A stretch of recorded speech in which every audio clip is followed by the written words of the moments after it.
Hi everyone, this is Amy from the Helms Academy, and today we're doing our Reading and Writing Club recap from October 6th, 2020, when we talked about verbs.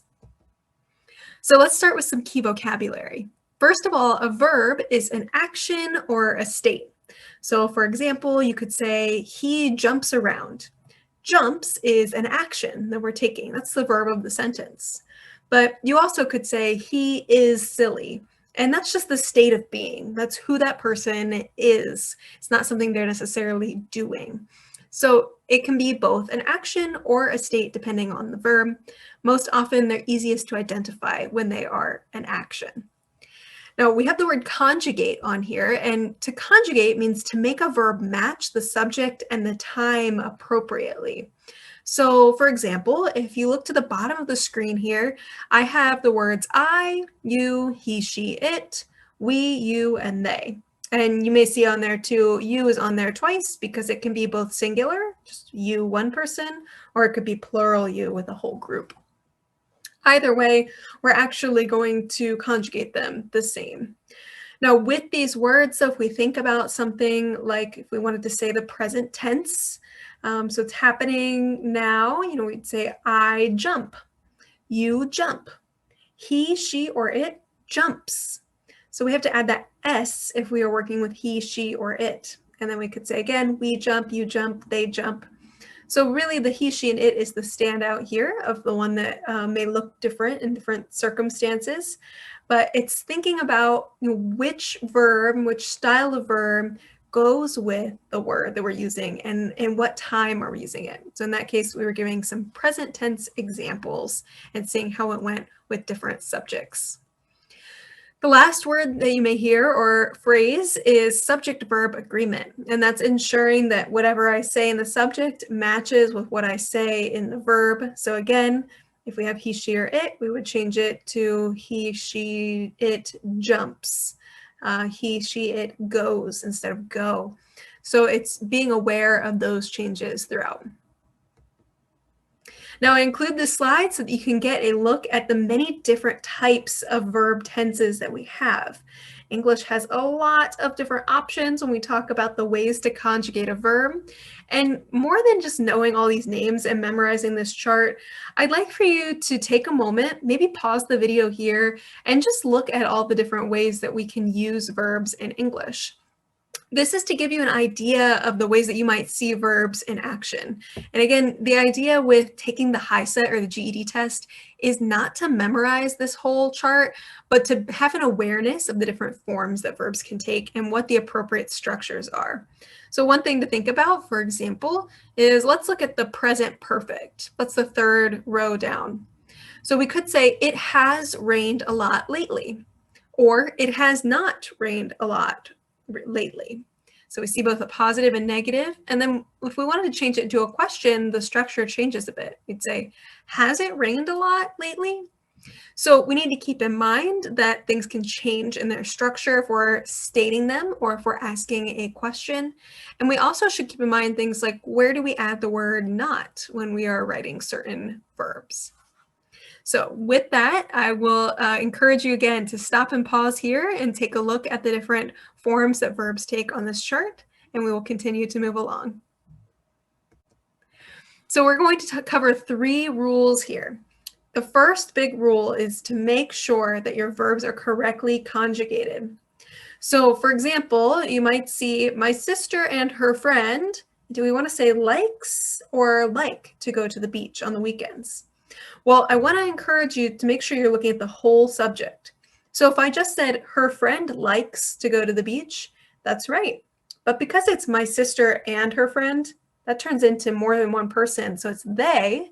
And if we replaced my sister and her friend with they, we would say they like to go to the beach. So in this case, like would be the correct word. For the second one, you see she doesn't or don't like to hear her own voice on the recorded video. Well, here we're seeing she, so just one person, and for she, we would say doesn't.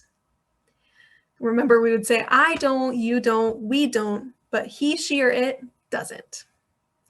The last one says she, and we have 3 options. Should we say have been working, have worked, or has been working?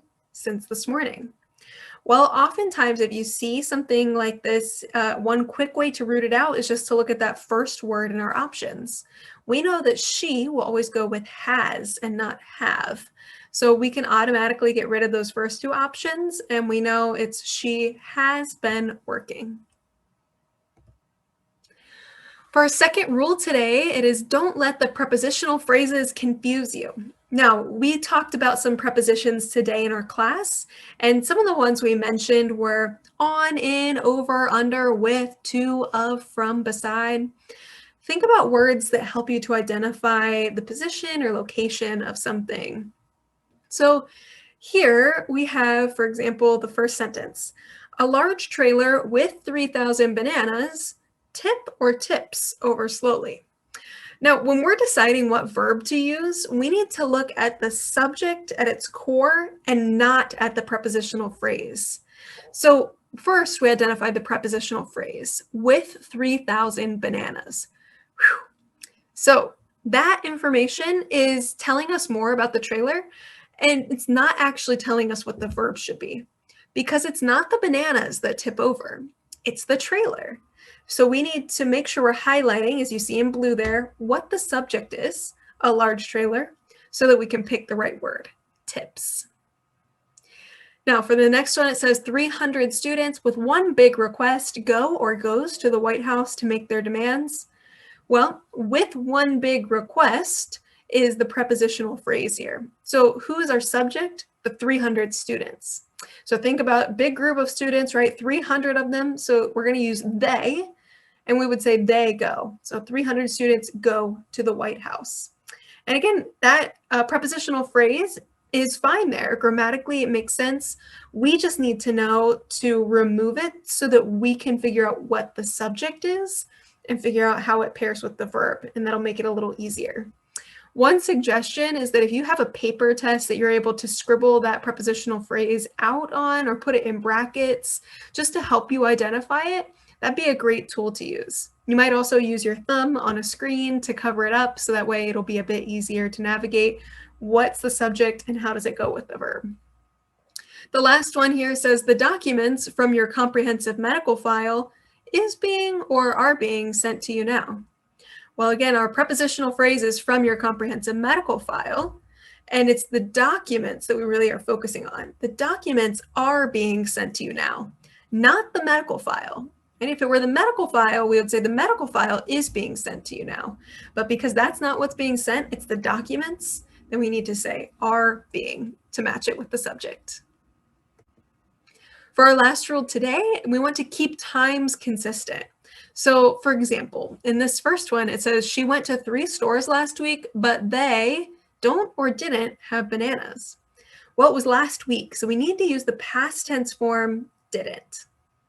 For the second one, when I was a child, I wanted, or was wanting to be an astronaut. Well, we're talking about something that happened in the past and ended in the past when they were a child. So we want to say I wanted to keep that in the past. And the next one says by this time tomorrow, which is a clue, we're looking into the future. We are, will be, or were done working. Well, since it's tomorrow, we need to stay in the future tense and we'll say will be. Lastly, we'll look at 6 sentences to be able to practice these ideas, and these sentences have a variety of errors in them. So let's take a look. This one, first one says, after a long winter stuck inside, she going on a picnic at the park. Well, we can't just say she going. There's a missing word in there. So we're going to change that by adding is.